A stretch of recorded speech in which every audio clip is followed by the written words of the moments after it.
Love this podcast? Support this show through the Acast supporter feature. It's up to you how much you give, and there's no regular commitment. Just hit the link in the show description to support now. Jason Statham punching sharks? Is it hit or miss? In this week's episode of Cognitive Recalibration, we review The Meg.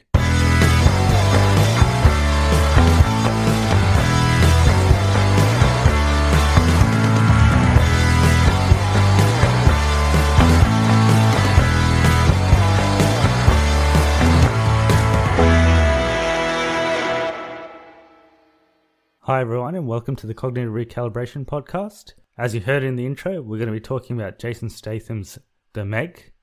I'm your host Shravan. We've got our co-host Tone here with us live from Hobart. Hey everyone. So how's your week? Yeah, it's going okay. It's bloody freezing here. I'm wearing my Kathmandu jacket inside. It's actually warming up a bit here in Melbourne, so it's not as bad. My face is about to freeze off. I'm getting frostbite. It's fucked. Okay, so we watched The Meg. What were your expectations for this movie? Actually, I had high expectations, but different high expectations. I wanted it to be like a campy, stupid fun movie. Kind of B-movie, good stuff. Yeah, same with me. I didn't really expect much from this movie because I hadn't really seen many of the... I only saw the trailer in the cinema, so I didn't really... Yeah, same. Watch it on YouTube or anything. I wasn't really anticipating this movie. Just saw the trailer, thought it might be fun. Could be anything. So I went in with pretty low expectations. Yeah. It's not a movie that I expected to be good, but it's a movie that I expected to like because it will be shit. So anyway, for any new listeners that are here, so we first do a review of the movie. So this week it's going to be The Meg. We'll do non-spoilers and then we do some spoilers. And then we talk about any news in the movie world that happened in the last week or so. So we'll start off with a non-spoiler review. So if you haven't seen The Meg, you're welcome to keep listening. Or if you've already tuned out because we're too boring, see you later. Ladies. But this is where the fun starts. So I'd recommend you stay. Yeah, look. I won't force you to do anything, but if you want to, you can do what you want. So we'll start with the story of The Meg. Do you want to explain the story? The story? There's a big shark and it wants to kill people. Yeah, pretty much. If That's you're going to the pitch story. it to someone, that's probably how you'd pitch it. That's the story, like legit. There's more to it, but overall story, that's it. So in terms of the actual source of the story, it's from a novel. Legit? Okay. Yeah, it's actually based off a novel. So the novel is Meg, a novel of deep terror by Steve Alton. And apparently the novel is much more along the lines of a Jurassic Park. So it's a little bit more scientific. Yeah. Less Jason Statham doing whatever the fuck he wants. Pretty much, yeah. There's a little bit more science behind it. It's a little bit more serious in tone compared to this movie. But we'll talk about the tone for this movie because I thought there were a lot of inconsistencies in terms of tone. There's some funny parts. Yeah, we'll get to it. Yeah. In terms of the book, I heard that it's a lot more about the Meg itself. So there's a whole origin story for the Meg, and it dates back to the prehistoric era. So apparently the first paragraph of the Meg is like the Meg takes out a T-Rex. Oh, okay. Is the Meg a real animal? They've suspected that there might have been something like this. Apparently it did exist, but I don't think they've found fossils. I could be wrong. Okay. Yep. So it's theorized that it's a real thing. Yeah. Okay. And it could have existed, possibly.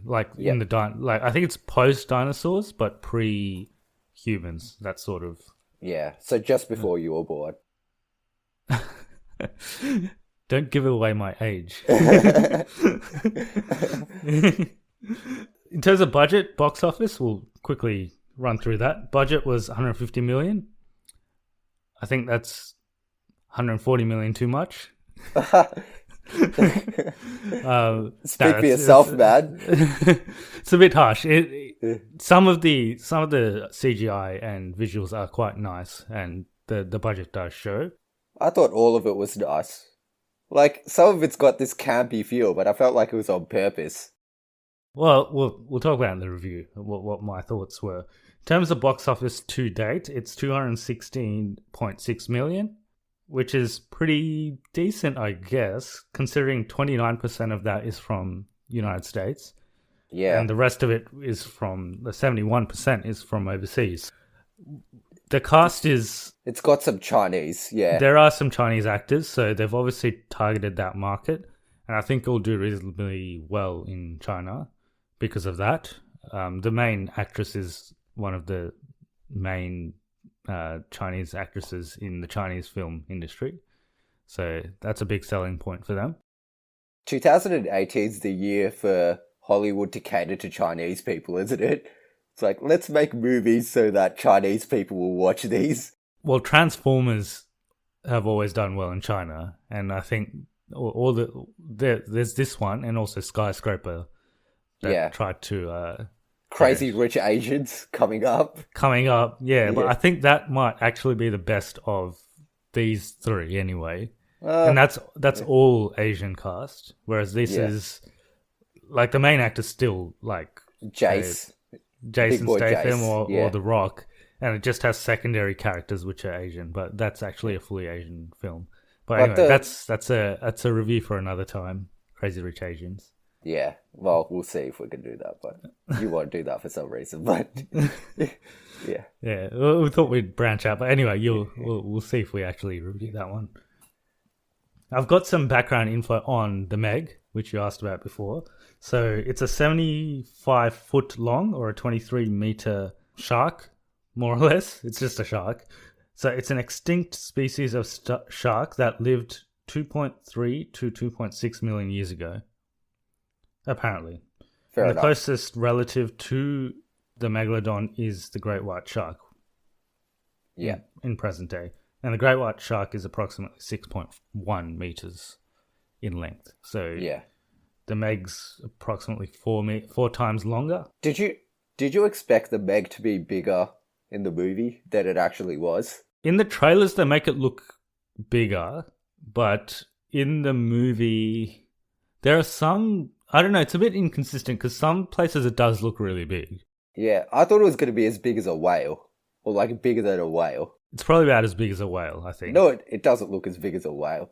Have you seen that shot? Well, there's this poster. It's got the boat, and it's got the Meg coming to eat the boat from the bottom. Yeah. And its whole jaws are bigger than the boat. Yeah. I thought it was going to be that big. Nah, well, in the movie... We'll talk about it in spoilers, but... Yeah.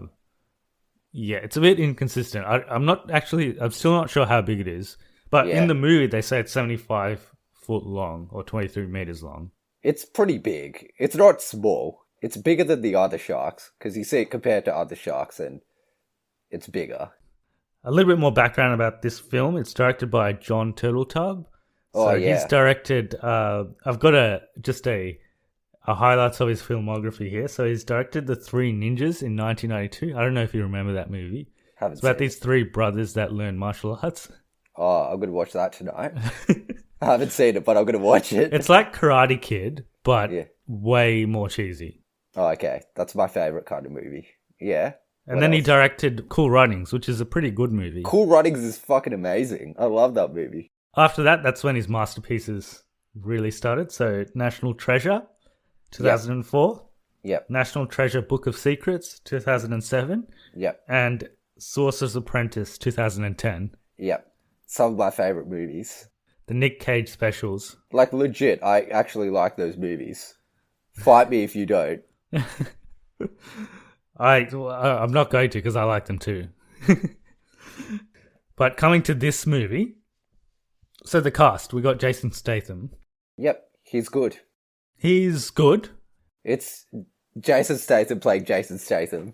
He talks in his British accent and acts like he doesn't want to be there and kicks ass. That's his character. Yeah. I feel like you did not like this movie as much as I did. I think I liked it for different reasons to why you probably liked it. I feel like I would rather watch this over Han Solo. I'd rather watch this over... Hotel Transylvania 3? Oh yeah, 100%. That was shit. Why do people like that?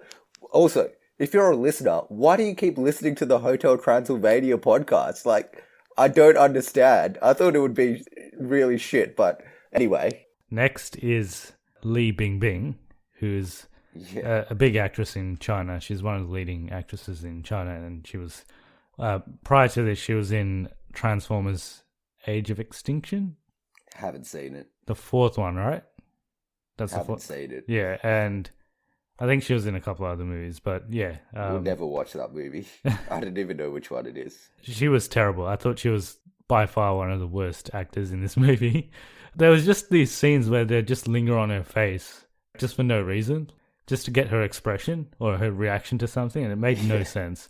And just her dialogue was cringeworthy. And then they had this separate, I guess, kind of a love romance track between her and Jason Statham, and it made absolutely no sense. I thought it was pretty hilarious. It didn't make any sense, but I still liked it. And I thought she wasn't bad. English is her second language. And the dialogue she was working with was not A+. So she did well with what she had to work with. Yeah, I don't blame her completely, but still, yeah, wasn't great. I thought she was alright. I know you hate her, but I thought she was fine. And then there's Rainn Wilson. So he was playing like the billionaire that owns the marine facility. So basically the story is he sets up this marine facility to research sea life in that area. And they end up finding that there's a layer of hydrogen sulfide or something at the bottom of the ocean. And once it goes... some bullshit like that. They didn't know that you could go below that. So they do go below that. And then it has all these other creatures that were never discovered before. One of them being the megalodon, which escapes. So that's what happens. So Rainn Wilson, he was pretty much sort of like the comic relief, but then not really. Not really. A little bit. And then kind of like a villain as well, but not really that as well. Yeah. His character was just like a whole bunch of mixture of things. He was a bit disappointing. Thought he would be better. But in terms of performance, I guess he tried to, with what he had, I think he did okay. Yeah, he was entertaining, I guess, at least. Yeah. But his character was written pretty poorly. He was a bit disappointing, just because you expect a lot from him. Because he was Dwight from The Office, but... Next we had Ruby Rose, who's been recently cast as Batwoman. Yeah. Hopefully her acting is better in that role, because in this one it wasn't very good. There is the one scene where it's pretty terrible, but I thought it was funny terrible. Like she did it on purpose. And the camera lingers on her like way too long in that scene as well. It's basically a scene where she has to cry, and it just wasn't good. It's pretty horrible. It's funny. It's funny though. I laughed. I actually laughed as well, probably at that point. I'm like, what the hell is this? There was Winston Chow, who was Li Bingbing's father. He was pretty bad. Yeah, I didn't rate him. He's not that bad, but he had nothing to work with, so his character's not written that well. Yeah. So if I were to grade the cast members so far, I'd give Jason Statham a pass, I guess, because he just does what he does. So yeah, pass. Li Bingbing, fail for sure. Rainn Wilson, borderline I'll probably give pass. Rainn Wilson a pass. Yeah. I would give Li Bingbing a pass as well. I reckon she was fine. It sounds like you'd give her like a high distinction. Yeah, Li Bingbing's the best, man. She's my favorite actress. Winston Chow, fail. Next we had Cliff Curtis, who was Mac. So he was like kind of the main manager on the marine facility. New Zealand dude. Yeah, he was fine. I enjoyed it. He was okay, but then he had some jokes that just didn't land. Oh, they all landed for me, but... They kind of made, like, because he starts off being as, like, a serious character. Yeah, he does. And then... Yeah. And then he starts to make jokes about Statham and Li Bingbing. So he was alright, so I'd probably give him a pass, because he wasn't that bad. Yeah, he was okay. And then there was Shuya Sophia Chui. Is that the daughter? That's the daughter. So she was probably one of the better actors in the movie, and she doesn't even know how to act properly. No, she was pretty good. You're really hating on all these people. It's their livelihood, mate. I thought she was pretty good. She was okay For what she had, she was okay. She had some jokes with Jason Statham, which were actually pretty funny. Yeah, they were. Not for the right reasons, but... Not definitely. None of this was funny for the right reasons. Yeah. There was Paige Kennedy, who was DJ. He was the... yeah. His character is a bit weird. His character's written really poorly. Yeah. So basically, I think he's meant to be the comic relief, but then he has these really dramatic moments where he gets all serious as well. Which would be fine, except the comic relief and the dramatic moments are really close together. Yeah. So it does... Like, they're literally one after the other in the same scene. So he'll be saying a joke, and then the next dialogue he says is something serious. It's just all in one line. So he's like, he says a joke, and then he says something serious. So it's kind of comic relief in a way still, but I don't think that's what they were going for. There was Robert Taylor, who was the doctor on board, and he was also witnessing, I guess, Jason Statham at the beginning of the movie, where he goes through some post-traumatic stress disorder or something. Jason Statham does. Jason Statham, yeah. The doctor's really over the top. Oh, actually, they have a specific name for it. It goes through pressure-induced psychosis. That's definitely a real thing. But anyway, he witnesses that, and then ever since then, he kind of hates Jason Statham. But it's really over the top. And that conflict goes nowhere in the movie because it gets resolved like very, very quickly. Like pretty much like every conflict in this movie, it gets resolved in about 10 minutes into becoming in like the next scene. Yeah. So yeah, it works well. And then there's these three guys that were on that were sent down past the hydrogen sulfide to look at the sea life first, and they're the ones that get trapped and meet the megalodon. One of them is Jason Statham's ex-wife in the movie.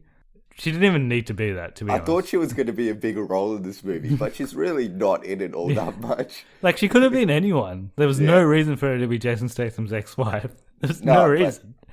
But yeah, I tried to make up a reason. I couldn't actually think of one. So yeah, there's no reason for her.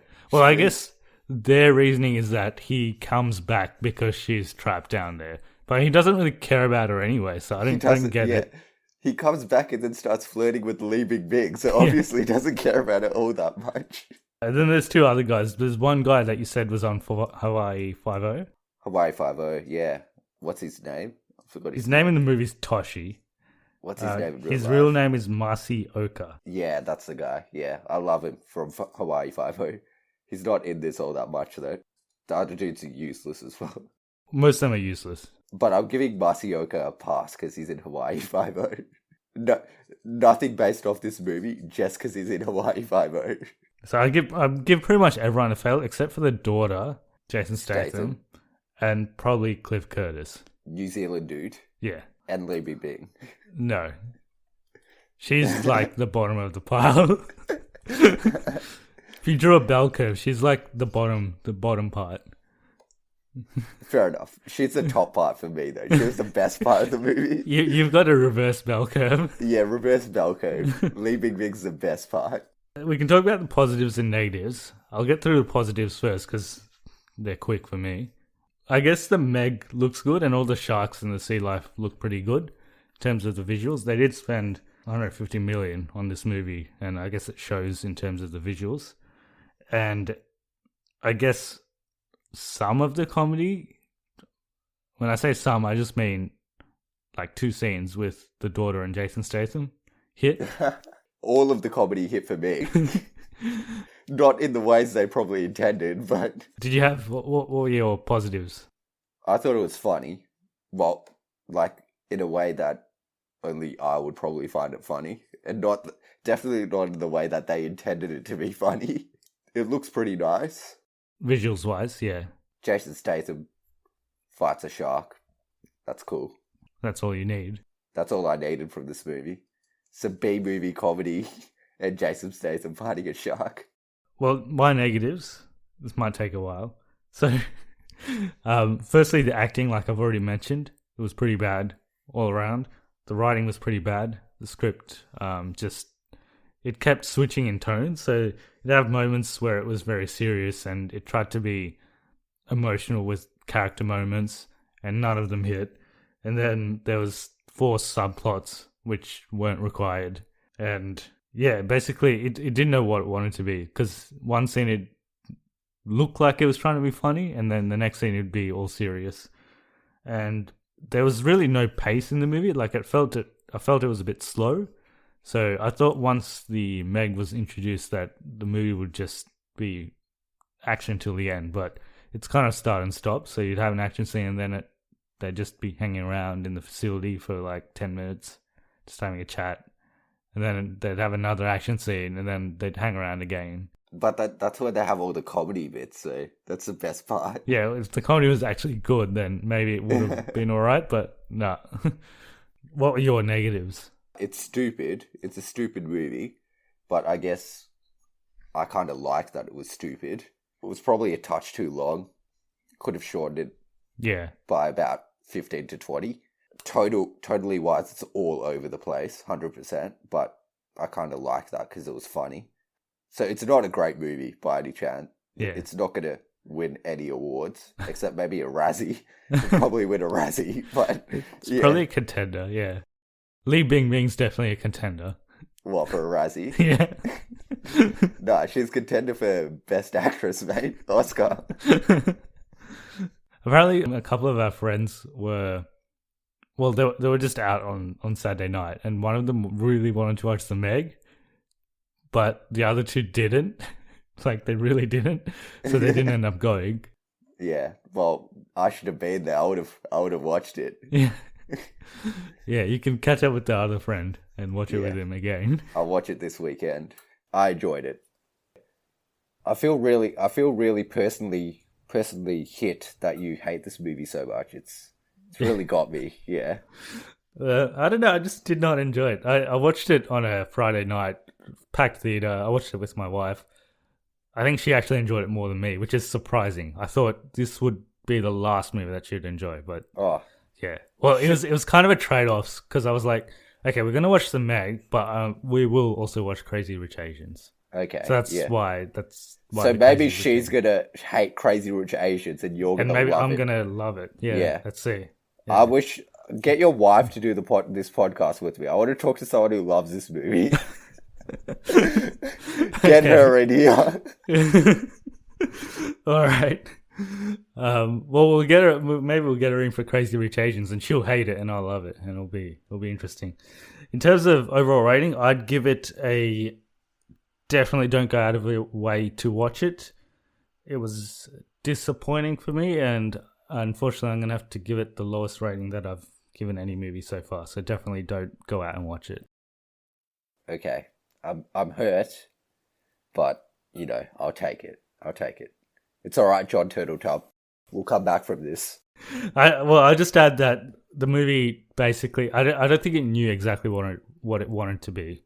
At parts, it wanted to be a serious movie, and then at parts, it wanted to be a stupid action film, but it just couldn't get the balance right. So, sorry. I feel like it's good campy B film with Jason Statham.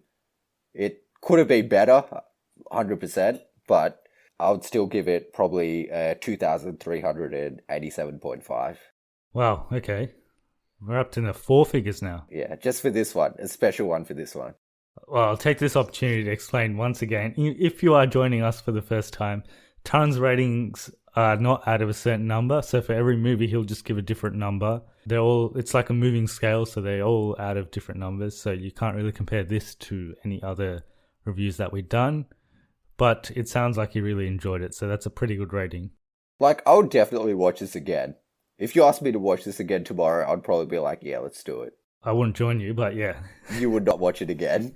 The only time I might watch this again is if we get a whole bunch of people together. Oh, 100%. Just for the sole purpose of ripping into a movie. Yeah. So if we ever do a commentary and we just want to trash a movie from start to finish, we'd probably do this one.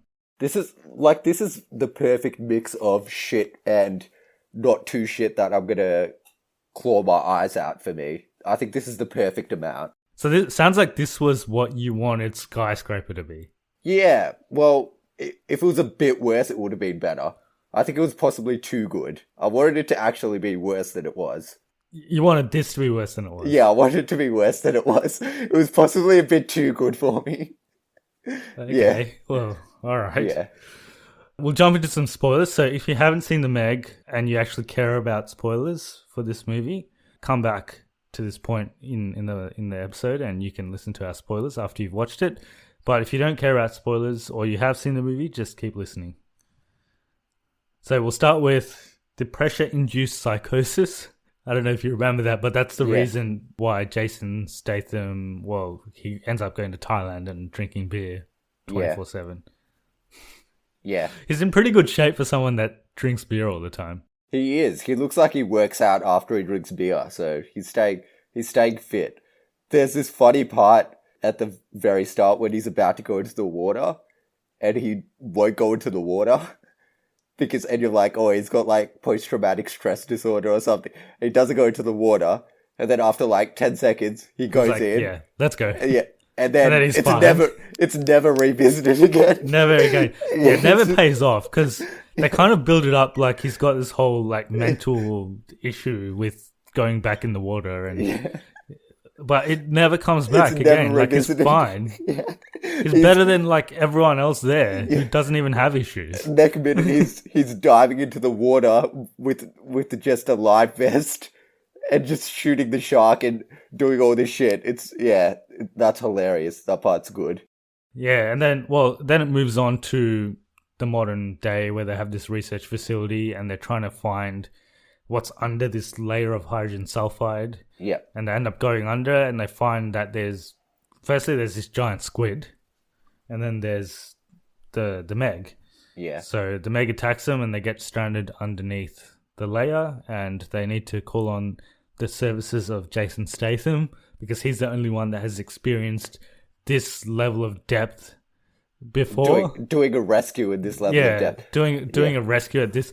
Yeah. I don't know, like, there's actually a dialogue that they say, because they've done it up to like 11,000. 11,000, and this is like 15,000, and they're like, yeah, no one's done it. Like, there's a difference between 11,000 and 15,000. That's why I have to get Jason Statham. Yeah. I'm like, it's okay. It's totally stupid, but I bought it.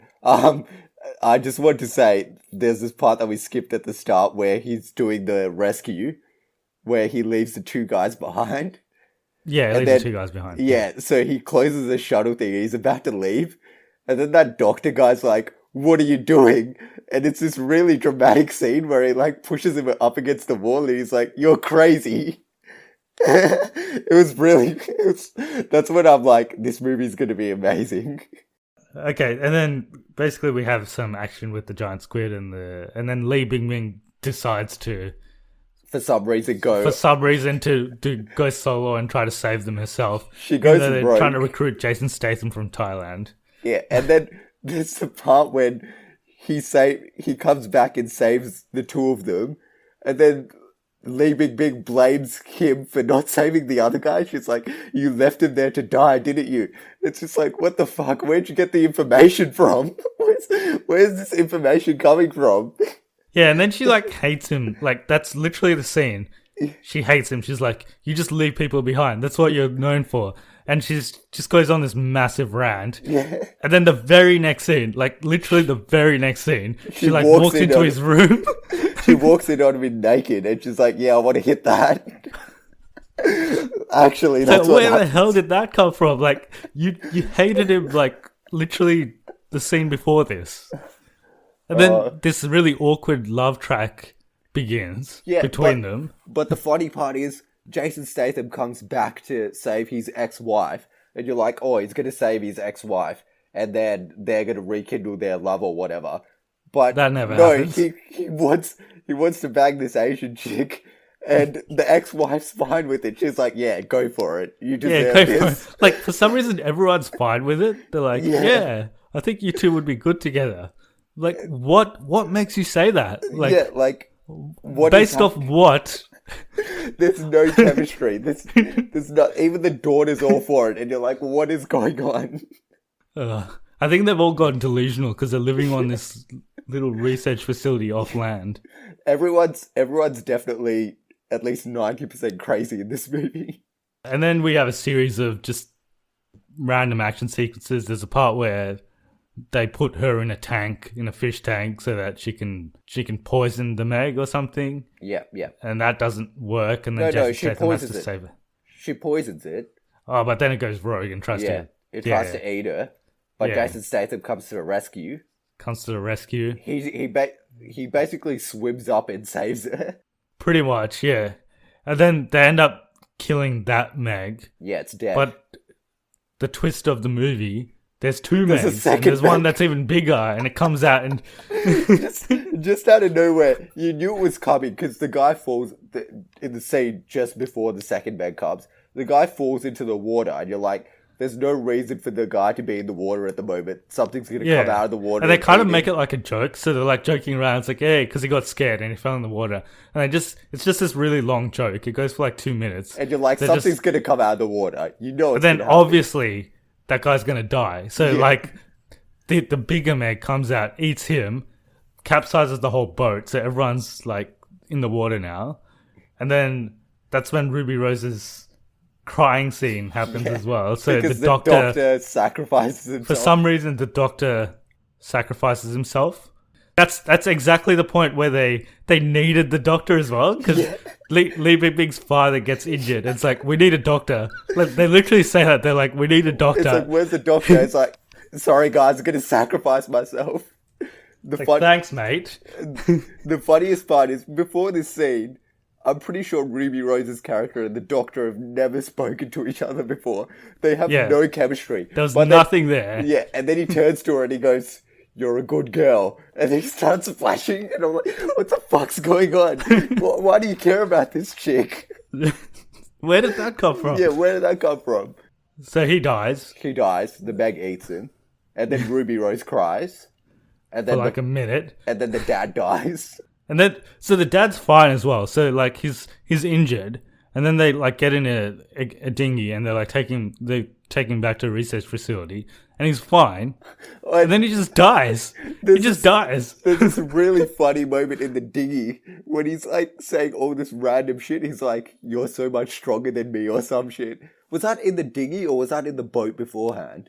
No, it was when they were on the way back, so he was fine. He was fine on the boat. Yeah. He was like, oh, he's just a bit injured. I think we just need a doctor. Yeah. Like, it didn't look like he was dying. It just looked like he was wounded, but he wasn't life-threatening. Yeah. And then on the way back, he starts speaking Mandarin and, like, going back in time and talking about his daughter, how she's stronger than he is. Yeah. And then he just dies out of nowhere. It's pretty funny. And then for some reason, no one's alerted the guys on the dock that the grandfather's died, and the granddaughter's there just waiting for them at the dock. Yeah, then there's this scene where she hugs the daughter, Yeah. and everyone's just watching from the boat. Like, they don't even get off the dinghy; they're just on the dinghy, just watching her. Yeah.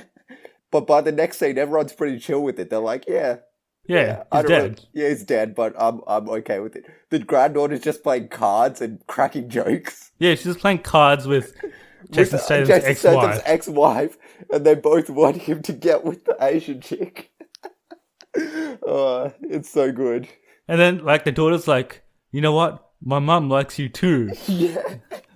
And then he's like, that was the worst moment of my life. I'm like, It was the worst moment of mine as well. if I was you, that would be the worst moment of my life as well. Jason Statham wasn't even acting in that scene. He was just like, that was the worst moment in my life. It's like, who the fuck wrote this script? And she just calls him crazy guy for like half the movie. Yeah, just crazy. And Just crazy. about like half an hour later, she's like, yeah, I think you should go out with my mum. Yeah. Like, you just called this guy crazy like not long ago. Yeah, so that happens. I'm really enjoying this recap, actually. Let's keep going. What happens after that? And then we lead on to the client. Well, actually, there's a really stupid scene in between. So, The Ray Wilson the scene. billionaire decides to. So he basically tells them that the research facility is shut down, and he's informed all the neighboring countries that there's this Meg that's loose, and to alert all the beaches so that no one's there. But he basically lies to them because he doesn't want anyone to know about it, and he tries to go capture it himself. And he gets some guys to chuck some explosives into the water, and they think they've killed it, but they haven't. They've killed a whale. Yeah. And this is the ridiculous part. So basically, he's like, "Oh, we should get out of here." When he finds out that it's not the Meg and that it's somewhere else, and then the boat speeds off, and he's right on the edge. He's right on the edge of this boat. And the boat speeds off, and he falls off the boat, and the guys just keep going. They don't realize that he's not on there.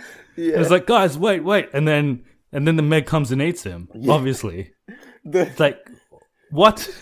Is that how you're going to end his character? That was one of the reasons why I was super disappointed with the Rainn Wilson's performance and just his character and shit. It's not even that funny, the part when he falls off the boat and dies. It's just stupid. It's just like... Yeah, like falls off. Yeah. And then the Meg comes and it like takes a bite. Yeah. Takes a bite of him. But then like it opens its mouth and he's still there. Oh, he's still there. And then it bites him again. And then he dies. Yeah, I didn't realize that. I just thought it was stupid. Then it gets to the really good shit. So the Meg's basically going to this beach in China, is it? Yeah, so it's Sanya Bay. Yeah, it's a beach in China. Yeah. So and there's I don't know how many people, like 10,000 people on that beach. Like a shitload of people. Yeah. And three characters I want to point out on this beach. Okay, I think I know two of them. I think I know two of them. Yeah, you don't know the third one. The third one's not that great. I'll say the third one first. So there's this guy on this little raft thing, and he gets up onto the raft, and he's like, "Oh my god!" And you think he's seen the Meg in the water, but he's just looking at all these chicks in bikinis, and it's just like, okay, fair enough. And he like calls them over. Anyway, that guy's not that funny. He dies, but he's not that funny. Does he die? Yeah, he dies. Okay. I'm happy that he died. Yeah. There's two guys that absolutely made this. There's this fat Asian kid. He's like this fat, like 10-year-old Asian kid. He's got this little floaty, and his introduction, he goes up to his mum. He's like, it talks in Mandarin. He's like, I want to go for a swim. And he says it like 5 times. His mum's just on the phone. And she's like, fine, just fuck off. Go for a swim. Just leave me alone. So he goes into the water. And it's just this fat kid eating an icy ball in the water, swimming. And then there's this third guy who's this teenage Asian bloke in this ball in the water, wearing sunglasses. Oh, okay. You've actually touched on. I've got another character. Oh, you got another one. Yeah, this teenage Asian guy is having way too much fun in the water in this ball. He's having the time of his life. He's really kicking along, running around in this ball. He's got sunglasses on. He looks real trendy. Yeah. Anyway, so all these guys are on the beach, and the Meg's coming. Who's the fourth person you want to mention? This character's in it for literally less than 5 minutes, and it's probably the character that I cared about more than any other character in the whole movie, and it's this dog. Pippin. Pippin's the fucking best. It's this dog. So for some reason they're having a wedding on a boat in the middle of the ocean, or it might be a wedding photo shoot, and the bride has this dog, and the dog decides to go for a swim. So it goes for a swim, and then it sees the Meg coming, and then it starts swimming in the other direction. It starts swimming it's in the trailer. It starts swimming in the other direction. And then you basically see the Meg coming towards the boat, and you assume that it eats the dog along with the boat. You assume they're all dead. Like, you assume they're all dead. But we'll come back to that. Don't spoil it for them. Anyway, so you assume they're all dead. And then the Meg goes to the beach, and for some reason, instead of going and straight up killing all these people, he hangs around and creeps around at the bottom for a little bit and like upskirts all these people. He susses out what's there, what's on offer. He's like sussing out what's happening. I'm like, what the fuck are you doing, mate? You're the Meg. Why are you sussing this out? Anyway, so he susses out for a while, and then he starts killing people. And he gets a fair few people. He gets a guy on the raft. I'm pretty sure the guy in the ball's dead. The guy who's having... he gets the guy on the ball. Because it pops the ball. He pops the ball, yeah. Yeah, he was having way too much fun. He didn't deserve to die. I felt sorry for him. He was my favourite character, actually. I did not care about him. Oh, I cared a lot about him. There was 2 characters that I cared about in the whole movie. Yeah. One was the kid, and one was the dog. Who's the kid? The kid. The kid with the icy ball. Oh, the fat kid with the icy ball. Yeah, so it's about to eat the fat kid with the icy ball. and then they put this thing into the water that's it's like makes whale sounds or something. Yeah. And just before it hits... So they lure it back to the ocean. Yeah. There's one big flaw in this whole thing. So the Meg it's massive. They kind of established that this is a really massive shark. It's going to a beach. It's not that deep. It's going to get beached. How did it not become a beached whale? That's what I thought. And it goes pretty shallow as well. It goes... Because all the guys are like... They're close to the shore. Yeah. They're not like that far into the ocean. It 100% should have got beached. It should have suicided. Massive flaw. So I just want to point out, in terms of, we've spent about an hour and a half with Jason Statham and co, like all the main characters which we've gone through in the movie. I did not care about any of them. I didn't even care about Jason Statham. I don't care if he's got some mental condition. I did not care about him. I care a little bit about Jason Statham. The 5 minutes that we spent with this kid and the dog was more character development than the whole movie's worth of other characters. And the guy in the ball. Special call out for the guy in the ball that was having way too much fun. He was one of my favourites. For this whole scene during the beach, it's meant to be... Well, I think they were going for like a tense tone, where it's meant to be kind of tense. Or is he going to eat all these people? I was just cracking up for the whole time, because there's all these characters. Oh, it's so good. That was one of my favourite parts. It almost eats the fat kid, but just stops before him. Just stops. And then the kid finishes his icy pole. He has a good day after that. Yeah. And then basically goes into the end action sequence where Jason Statham goes one-on-one with the Meg and fucks him up. And he basically fights the Meg by himself. And he pretty much by himself, yeah. Stabs it in the eye and finishes it off. That's about it. That's the end part. There's nothing much to talk about. We forgot to mention this before, but there's this one part that I thought was absolutely hilarious. The DJ character, after the fat guy gets eaten by the Meg, yeah, he like goes on this massive rant. And it starts off as a comedy rant where he's like, oh, I can't swim, and says all this shit about not being able to swim. And then it takes a complete U-turn. And he's like, the Meg's killing my friends, man. And he gets really emotional. I'm like, wait, what the fuck?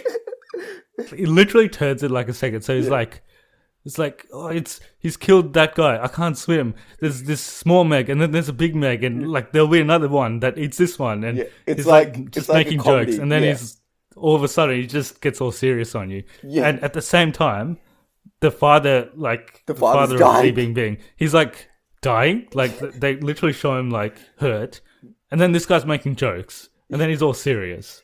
And then it becomes... The funniest thing is it's a complete U-turn in like one line from being from joking around to being serious. I'm like, wait, what the fuck just happened there? That was the biggest change in tone in the whole movie, and like the most like striking difference, and you're just like, okay. And there was this other part as well. It's just after that, when they're coming back on the dinghies. And it was literally after he said that, so it's still serious. And then he looks at Ruby Rose, and he's like, what happened to your hair? And she's like, what happened to your hair? just out of nowhere. That was it. That was the conversation. It was a funny line. It was out of... Do you know that's classic John Turtletop, though? He just has these random lines in there that have no meaning to the overall story. They just look at each other. He's like, what happened to your hair? And she's like, what happened to your hair? Because he's bald. Because he's bald, yeah. And she had dyed her hair or something, and it's gone. Yeah. Towards the end, it gets pretty funny for all the wrong reasons. To be honest, I wouldn't have minded that for the whole movie, but they just added all this shit about characters, like the love track, the father-daughter relationship, the mother-daughter relationship, Jason Statham and the doctor's relationship. There was all this random stuff that I just didn't need. The doctor relationship gets resolved real quick. It's just like, it's like tension for like 10 minutes, and then it's like, okay, they're buddies now. I thought there would be a love triangle, but there isn't a love triangle. The chick just wants him to get with the other chick. All the character moments are resolved within 10 minutes. So whatever happens... Like, literally the next scene, it's just resolved. Yeah, so, like, if you don't enjoy one of the character arcs, you don't have to worry, because in 10 minutes it'll be over. You don't have to care about it for the rest of the movie. It's fine, yeah. Yeah. So, lastly, I wanted to mention I was actually on the Meg side because the Meg actually didn't do anything wrong because they went into the Meg's territory and they let the Meg out. Yeah. And the Meg is just doing what the Meg does. Meg, it's a shark. It eats people. That's what sharks do. Yeah. So it was just doing what it does. So it's really the humans that stuffed around with it. So I had no sympathy for them. Although sharks don't normally eat people. Well, the Meg doesn't either. Remember the part where if there's not enough vibration or something in the water, it won't eat them. But then it does afterwards. So I don't get it. Oh, it's a bit temperamental. It's it's a Meg. Yeah. What did you think about that end action scene with Jason Statham versus Meg? I wanted it to be a bit more campy. I wanted a bit more like him fighting the Meg with his fists or something, like punching it in the face. Yeah. Well, I was waiting the whole movie for Jason Statham to punch. Yeah. Or punch a shark. It didn't have to be the Meg, but just punch a shark. I would have really enjoyed if he punched the shark. But he does fight it with his hands, but I wanted a bit more hand-to-hand combat with the Meg. I would have enjoyed that. So that's what I'm saying. I wanted it to be worse. I wanted some parts to be worse rather than better. They try and go too realistic sometimes. That's what I mean. Like, they should have gone full unrealistic or full realistic. And I agree with you. At the start, they try and make it more realistic, and as the movie goes on, it gets more campy. Yeah, definitely. So we didn't come to the resolution of the kid and the dog. So Pippin, oh yeah. Coming back to that, Pippin. The funny thing is, Jason Statham's riding back in because he's alive. He was fighting one-on-one with the Meg, and he looks to the left, and then the dog's just swimming next to him. Just sees Pippin. Yeah, Pippin's just swimming, and the bride's fucking vicious. She's absolutely ripping into the bride's groom. She's like, my wedding got ruined, and all this shit in Mandarin. But then Pippin's back, and everyone's happy. Everyone's happy. And they'll have a coffee. They'll have a drink at the top. Yeah. And then Jason Statham's going to move to Thailand with Asian chick's daughter. Is that what's going to happen? Or he said they should go on a vacation and then it just cuts off. Yeah, well, they're going somewhere and everyone's having a good time. Good resolution. No end credit scene. No, did you actually stay? No, I looked it up online. Okay, yeah. Yeah. Do I sound like I would have stayed for the end credits for this movie? I would have 100% stayed for the end credits if it was there. If it was anything like the Sorcerer's Apprentice end credits, I would have been there. I'm still left hanging with that one. I'm still waiting. Was there much else? No, I think that's about it. I think we covered everything. We basically did a commentary for it. Pretty much. Yeah. The two things I wanted to mention. I think it would have benefited from a R rating. I think PG-13... Because at least they could have gone a little bit more campy with the violence. Yeah, I would have enjoyed an R rating. I enjoy an R rating in any movie, to be honest. Every movie should be R rated. Frozen should be R rated. I want just see icicles going through people's heads. Yeah, and I want Elsa to drop F-bombs. Yeah.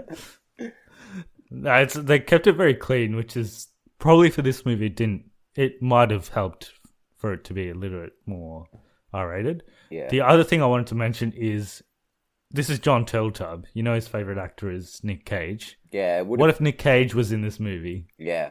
I think it would have been better. I think I might have actually enjoyed it. Yeah, and Nick Cage and Jason Statham. Oh, both of them? Both of them together. Yeah. Yeah. So Jason Statham's a straight shooter, and Nick Cage is a bit more of an X Factor.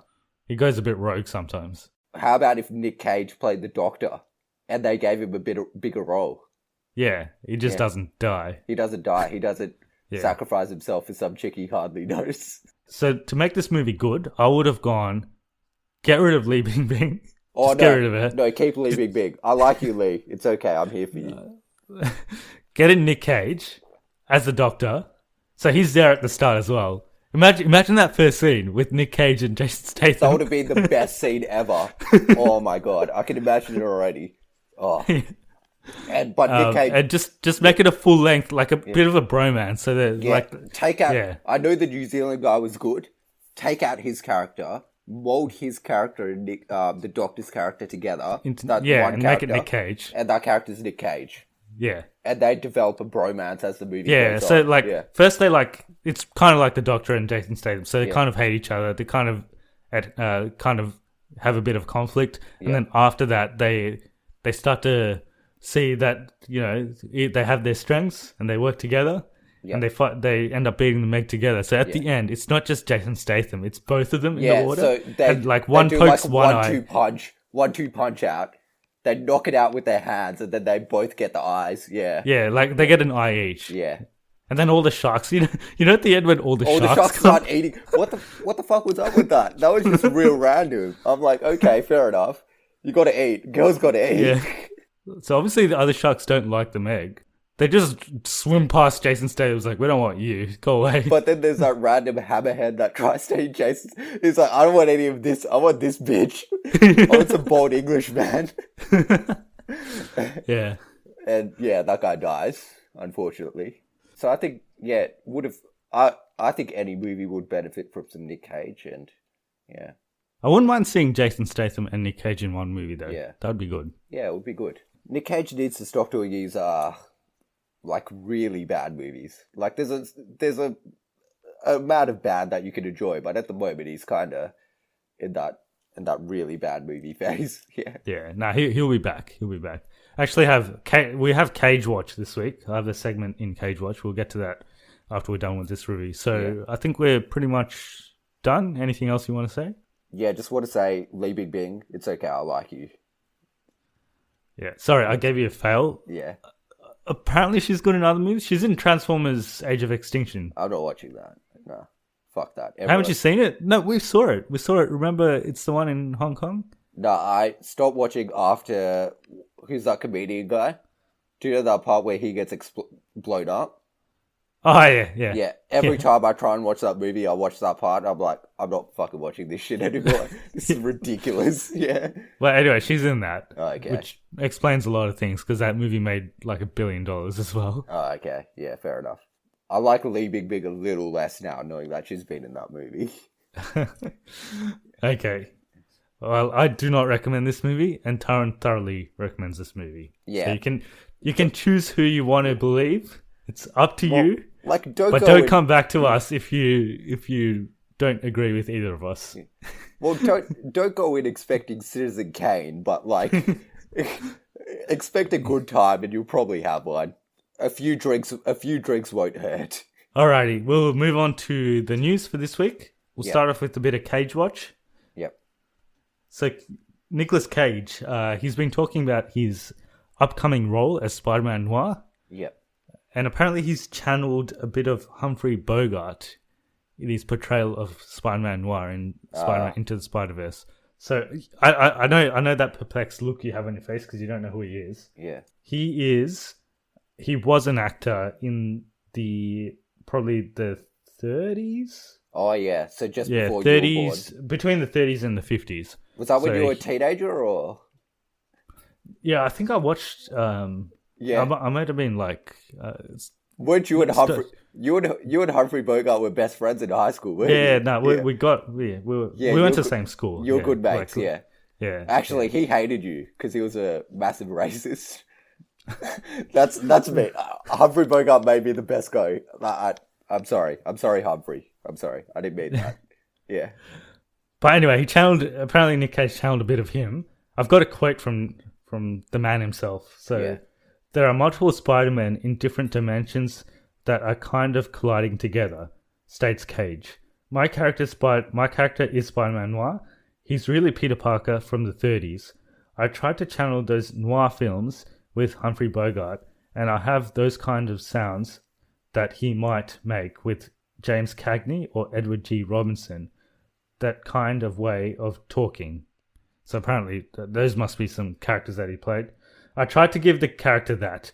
It was a lot of fun. I think it'll be quite funny. The movie definitely has a sense of humor, and that's a good thing because it's good for the whole family.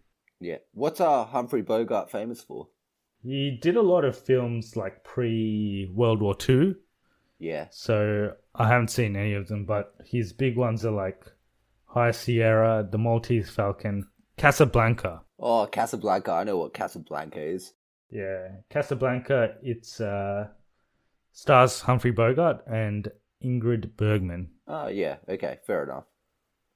You don't know who that is, do you? Well, I've heard of her, actually. I seriously have. I genuinely have heard of her. Yeah. Okay. Yeah. Fair enough. Yeah. But anyway, he's trying to channel... Basically, he was an actor in the 30s, so I think he's trying to channel that sort of character into him. Yeah. So sounds good. That's what we have for Cage Watch this week. We're going to have... So if for those who are joining us for the first time, Cage Watch is just a weekly segment that we have about Nicolas Cage, see what he's up to. I should follow him on Twitter or something. Does he have an Instagram? No, he doesn't look like the Instagram type. Does he have Twitter? I don't know if he does. We should research this. Yeah. Do you follow the Facebook page, the same photo of Nicolas Cage every day? No. It's just a photo of Nicolas Cage. They put, the same one. The same one every day. Well, it's a good one. It's a good page. Is it the one from The Wicker Man? I can't remember which picture it was. I followed it ages ago. Yeah. Is it the one where the bees are going into his eyes? No, it's not that. It's a normal picture. Moving on to other news. Venom, which we talked about last week, the trailer. So it's been revealed this week that it's not going to be R-rated. Yeah, I heard about PG-13. that. Bit disappointed. And the reasoning is shit as well, because you know what? They could have made... The reasoning they've done this is because they wanted to link it to the Marvel Cinematic Universe eventually. Potentially. And if... and they're thinking if it's R-rated, they'll never be able to link it in. But I'm thinking if they just make a good movie and people love the character, that they can get that character into the Marvel Cinematic Universe, they'll just have to tone it down when he's in MCU. They'll come up with a character or like a story plot that makes him not kill people or whatever. No, I agree. If the movie was better, if it was R-rated... Yeah. They should have just stuck with the R rating, because I think for a character like Venom, it would have probably suited it more. Yeah, it's like Deadpool. You want it to be R rated. You don't want it to be PG. Yeah. But I can see that they want to get into the Marvel Cinematic Universe, but I also think that it's not going to be part of it because... It's not going to be good. Yeah. Yeah. No, but... The short answer is I don't think it will be good enough to be in the Marvel Cinematic Universe because... Firstly, Marvel didn't have any creative control over this movie, so it was all made by Sony. So, for it to fit into the Marvel Cinematic Universe, it has to fit in the universe. Like, it has to be in that continuity, and things have to be as they are in. So, you know, the Avengers exist. All of that has to be canon in this movie. But I feel like this is more of an afterthought. I feel like they've just made the movie, and then they're like. Maybe they realized it wasn't good enough and they're like, we got to try to get this in the Marvel Cinematic Universe so more people are going to watch this. I just wish they tried to make a better movie. Just make a solid movie. Doesn't matter if it's part of any universe. Just make a good movie. Doesn't matter if it's R or PG-13. But if it's going to be better as an R movie, make it R. Don't tone it down to get it into a particular universe. Just, make it how it's meant to be. Yeah, and the fact that this news has come out this week, it makes me question the quality of the film. Yeah, same. These last-minute changes generally point to the film not being good. Yeah, but fingers crossed that it's still good. Also, they will know that if it's not good, that it's not going to get into the Marvel Cinematic Universe. So if they're trying to gun for that, maybe it is good, or maybe they think it's good. Maybe. Yeah. Yeah, if you go by that logic, maybe it is good. Yeah. I think it's coming out first week of October, so we'll be reviewing that. In other news... Also Spider-Man related. Have you seen the news about potentially having Hydra Man in Far From Home? No, I didn't see that. Tom Holland had I think it was an Instagram post of him on set, and they were just spraying a large amount of water at his stunt double, and everyone was thinking that this is Hydra Man, who's a villain. But I don't think it's the case because they wouldn't want to make the same mistakes as previous Spider-Man movies by adding too many villains, because they've already got Mysterio, played by Jake Gyllenhaal, and they've already got Michael Keaton as the Vulture, who's returning. Yeah. So that's already 2, and I don't think they'd want to have 3, because that's already getting to Amazing Spider-Man 2 and Spider-Man 3 levels. Unless he's working for Mysterio. Possibly. But Mysterio is... like a master of magic, right? Or like illusions. So visual effects. I'm guessing that he's just the one spraying the water because he's Like I can actually imagine like it looks like a large amount of water spraying against Spider-Man, and then the next second he looks at himself and he's completely dry, and it was just it's all just an illusion. I can see something like that happening. It's not magic. I think it's just visual effects. He used to Yeah, work I think on, it's just he used to work on it's just- movies or something, and then he turns evil. yeah. So it's more. It's not like Doctor Strange or Loki or anything like that. It's just Master of Illusions. He's basically Michael Bay. Yeah. How good would that be if they made his character basically Michael Bay? He just takes a mask off. It's Michael Bay. Yeah. It's like a director, a washed up director that used to make all these CGI movies. That would actually work. Yeah. Yeah, that would actually work. There was this is not news that came out this week, but I've heard a theory that, you know how Spider-Man, Sony's only leasing Spider-Man to Marvel for 5 films? Yeah, so 3, So Civil they're making War- a trilogy. No, so it includes Civil War, Ah, Infinity War, and Homecoming, and Far From Home. so that's only 5. That's 5. So, no, actually, it's only 4 movies. So the contract technically ends by the end of Far From Home. Oh, okay. Yeah. Oh, no, it's 5 because Avengers 4. So it's 5. Yeah. Yeah. So technically it ends at the end of Far From Home. I thought they were And making a there's- trilogy. Well, they probably will, but the speculation is that Far From Home is actually before Infinity War. And you know how the first time you see Spider-Man in Infinity War, he's on the bus. Yeah. That's actually the bus from the airport after his trip to Europe. Could be possible, but also might be a bit disappointing. And basically they're saying that Spider-Man is actually dead Yeah. and is not going to come back in the Marvel Cinematic Universe. I think that's not true, but we'll see. Yeah. I've been wrong in the past. Not many times, but sometimes. I guess anything's possible. I don't think that's going to be true, though, because they make too much money from Spider-Man being in the Marvel Cinematic Universe. Like, Sony makes a lot of money because of Spider-Man being in the Marvel Cinematic Universe. So I don't think they'll back out. I think they'll keep leasing him back to Marvel going forward. I think they'll make a trilogy at least. At least, yeah. Yeah, and then see what Yeah. happens from there.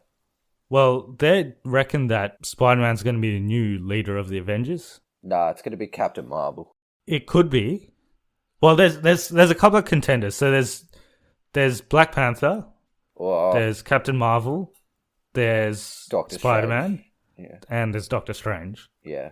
And Spider-Man is, in terms of marketability, Spider-Man's the biggest out of all of those. No, but if you look at what Hollywood's doing at the moment, it'll either be Black Panther or Captain Marvel. So it's going to be a female-led thing or a black person-led Yeah. thing. Because that would be, like, that's the whole new rage thing now. So I think it will be Captain Marvel leading the... Yeah, it's either Captain Marvel or Spider-Man. I don't think it'll be Black Panther. I don't think it will be Black Panther either. Just because it wouldn't work as a story kind of thing to have Black Panther lead the Avengers.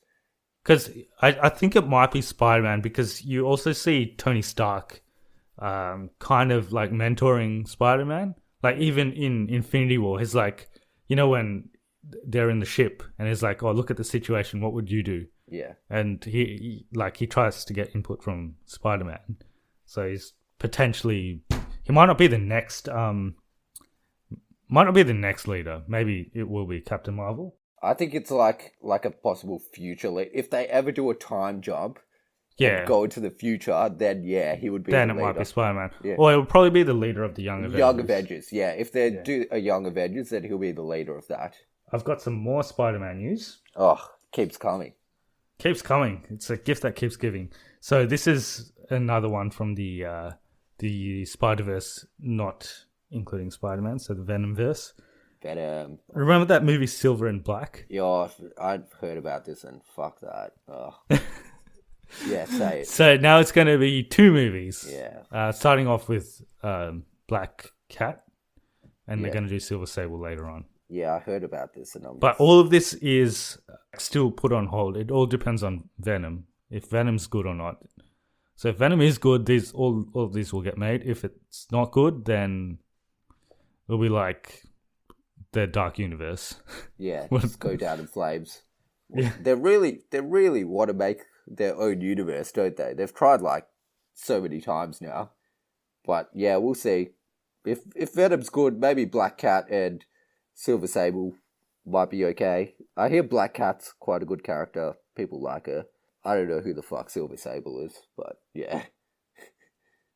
I think it's a relatively new character. And there's also that Silk movie and Morbius. And Morbius, yeah. Yeah, there's quite a few coming up. Yeah. Apparently there's a Kraven the Hunter as well. Oh yeah, I heard about that. Why are they making that movie? He's like a flat out villain. He's a bad guy.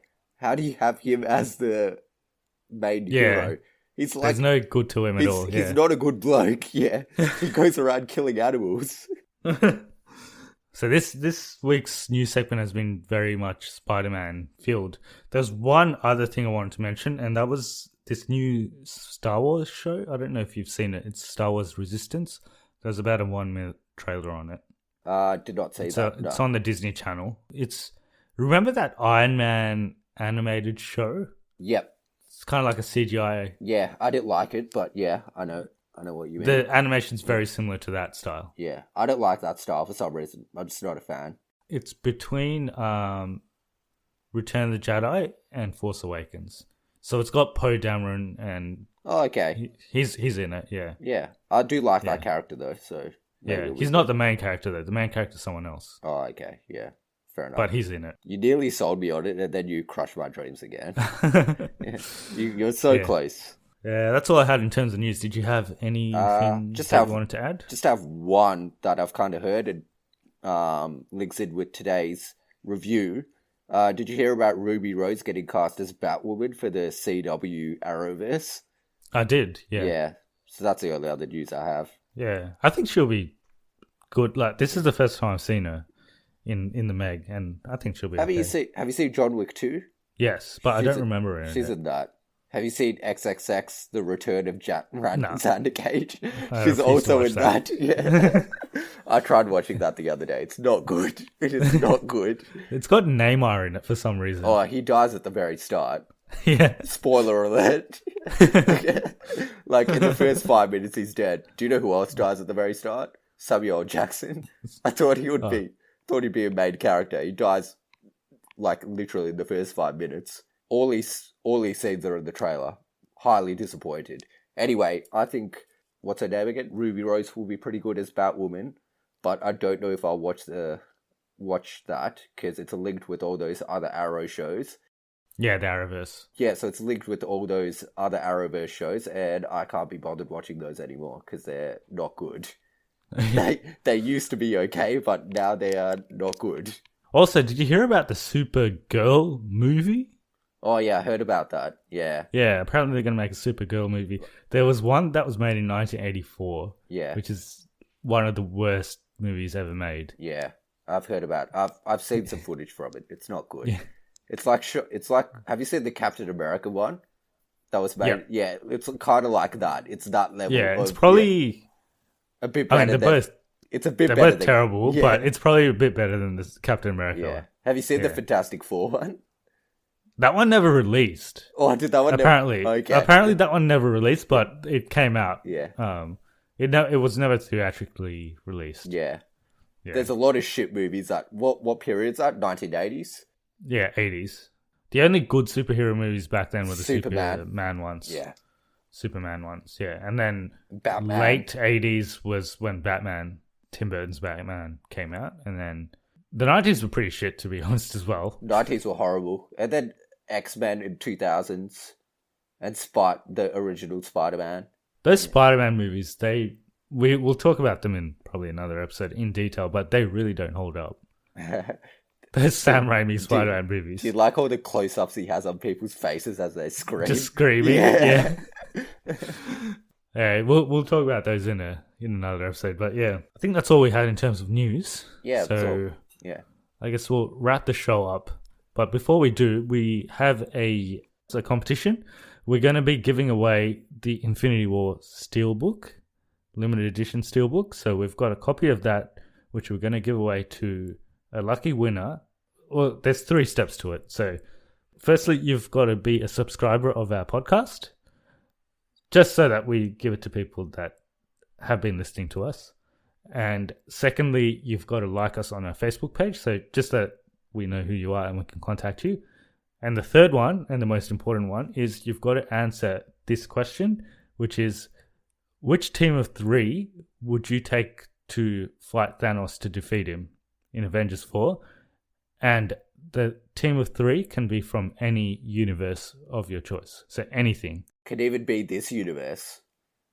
Yeah, so it can be the Marvel Universe, it can be X-Men, it can be DC, Yeah. it can be Mario and Luigi. Yeah. It could be real life. It could be Pokemon, it can be Dragon Ball Z characters. whatever the fuck you want. Yeah. Yeah. So, and any combination of them. So they don't all have to be from, so the 3 don't have to be from the same universe. So you could have one from Pokemon, you could have a Pokemon, a Dragon Ball Z character, and a DC character. I feel like you have to give a reason as to why you've picked them as well. Yeah, so Otherwise, tell us in 50 words or less why your 3 would defeat Thanos. Yeah. So anyone you can think of. And the most creative answer wins?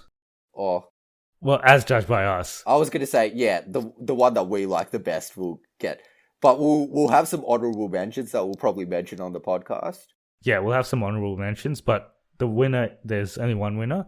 In terms of what you get with the Steelbook, you get a Blu-ray, you get a 4K Blu-ray, and you obviously get the beautiful steelwork art. So it's got you can check it out on our Facebook page. It's got the Infinity Gauntlet, yeah. So it's got the Infinity Gauntlet and Thanos in the background. Yeah. So this is limited edition, so there's not many of these that are made. Even as an investment, it's a really good price to get. Well, the entries are open now. We'll close them we'll announce the winners in our review of The Nun, which is about a month away. So get your entries in, and we look forward to seeing some interesting combinations. I think we should say only one entry per person. Yes, one entry per person. And obviously the caveat is you've got to be a subscriber and like us on our Facebook Yeah, page. so we'll have a Facebook post up and you just put the entry in the comments, I guess. Is that how we're going to do it? No, I think we'll say that you can email us. Probably email or private message us. Okay. Just so that everyone else doesn't see what you've sent us. Yeah. So you can private message us on Facebook, or I guess even Twitter. You can do. Can you private message on Twitter? I think you can. Or let's just keep it to. You can private message on Facebook or email. Or you can Instagram private message as well, I guess.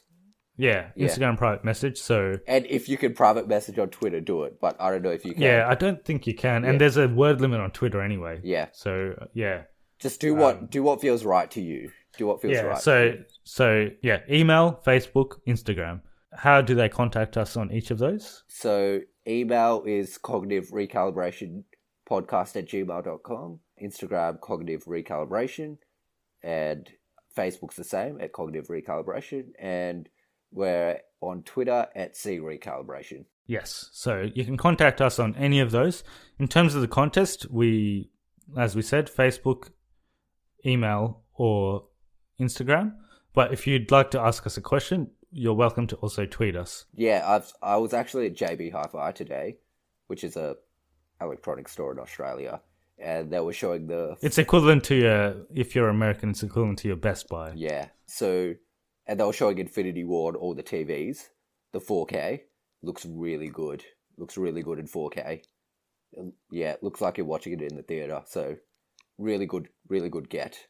Yeah. Yeah, and it's also got 2 hours of extended it's scenes as well. You get a bit of Thanos' backstory, and you get some bloopers. It's got the gag reel, so it's got a lot of packed extras in there. So it's a really good prize, especially if you're a fan of the Marvel Cinematic and Universe. It's actually got this really cool thing that I heard about online.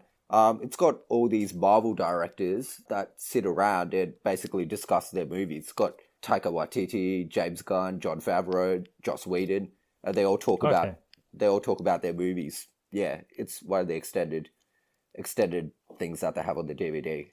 Good thing to listen to. So yeah, get your entries in. You can find us on a variety of podcasting services now. So we're available on Spotify, iTunes, Stitcher Radio, TuneIn Radio, iHeartRadio, whichever one you want. So if you found us on one of those, and that's your preferred podcasting service, good on you. But if you like to use Spotify, for instance, you can find us on there too. Yeah, wherever you want. So I guess that's it for this week. We kind of that was a very interesting review. I think it's the first one where me and you really didn't agree on a movie. Yeah. Well, yeah. I feel like you went in for the wrong reasons, but yeah, that's fine. Yeah. We'll see. Let us know what you think about it. Yeah, let us know what you think of the Meg. Just reply if you agree with me or Taran. Yeah. And then we're going to... I feel like you're going to be one or the other. I don't think there's going to be many people in the middle for this. I think you're either going to hate it or you're going to... We're going to poll the votes next time. All 5 of them come through, and we will see. We'll say who was right. Yeah. Who was definitively right. Yeah, okay. All right, then. We'll see you in the next episode where we'll talk about something. Yeah, don't know what yet. Maybe Crazy Rich Asians. Maybe. Yeah. Or we could have something before that. We might have an episode before that one. Okay. So we'll see what happens. Yeah. Alrighty. So we'll see you in the next one. Yeah. See you later. Bye. Bye.